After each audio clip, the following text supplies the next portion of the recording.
is interesting. Mormonism considers Jesus as one of the gods and Satan as his brother. And Mormonism further teaches, which may be even more problematic, which is that people, if they live according to the Mormon doctrine, they can themselves become God, which happens to actually be one of the first sins in the Garden of Eden, Adam and Eve. Right? If you take of the fruit of the knowledge of good and evil, you will be like him, knowing good and evil. It actually happens to be that sentiment of Satan, the serpent, tempted Adam and Eve to want to become God and be the final arbitrator of what is right and wrong, rather than trust God at his word. And so Mormonism has that, those other. But in regards to whether they teach the same gospel, when you look deeper into it, even the very gospel is actually changed and is not the same. So that's the reason why. So now, why did I put, sorry, and I'll go to Marcos in a second for a follow-up or different question, but why did I put quotations around the word cult? Because in English, the word cult has additional negative connotations in addition to it being a deviation from the major doctrine. It has connotations of probably abuse, power or sexual abuse, high control over people, various levels of moral compromise.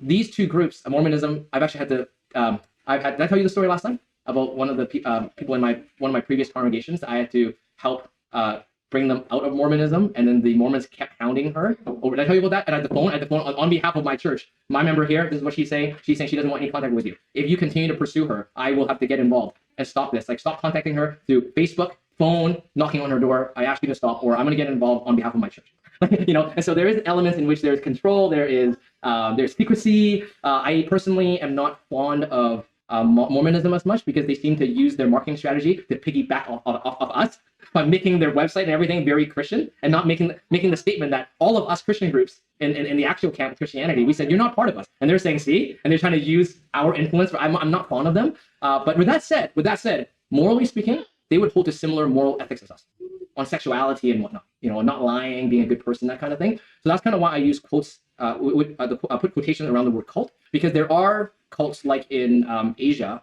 where they include some of the negative stuff that I mentioned, but they also use blackmail, violence. They send in what can only be described as spies in order. I don't mean governmental spies. That's a different issue. That's persecution. I mean, they send in good-looking women that pose as Christians to seduce the pastor and break apart the church.